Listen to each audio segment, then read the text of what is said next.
રાજકોટથી સમાચાર પ્રાપ્ત થઈ રહ્યા છે। જસદણ તાલુકામાં ધોધમાર વરસાદ વરસી રહ્યો છે। જસદણના શહેરી વિસ્તારોની સાથે સાથે ગ્રામ્ય વિસ્તારમાં પણ વરસાદ છે।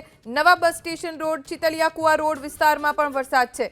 જસદણ પંથકમાં ચાલુ સિઝનમાં માત્ર 6 ઇંચ જેટલો છૂટોછવાયો વરસાદ વરસ્યો છે, એટલે વરસાદની રાહ ઘણા લાંબા સમયથી જોવાઈ રહી છે। વધુ जानकारी हमारा संवाददाता पराक्रमसिंह जाडेजा पासेथी प्राप्त करीशुं। पराक्रम, खूब गरमीनो सामनो राज्यना लोको करी रह्या छे। जसदणमां कया कया विस्तारोमां वरसाद?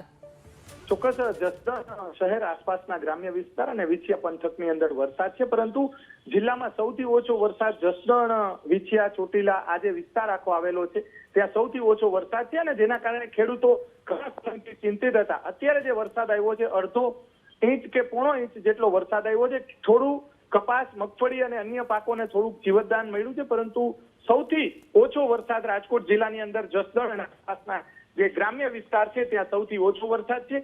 અત્યારે જે વરસાદ પડ્યો છે જેને લઈને ખેડૂતોમાં ક્યાંક ખુશીનો માહોલ એટલા માટે જોવા મળી રહ્યો છે કે ઘણા સમયથી ખેડૂતો રાહ જોઈ રહ્યા હતા અને કુવામાં કે અલગ અલગ ડેમો આવેલા છે તેમાં પણ પીએચ માટેનું પાણી ન હોવાના કારણે ખેડૂતોનો પાક સુકાય તે પહેલા જ આ અડધો ઇંચ જેટલો વરસાદ આવ્યો છે। આવનારા 2 કે 3 દિવસમાં ભારે વરસાદના સંજોગો છે।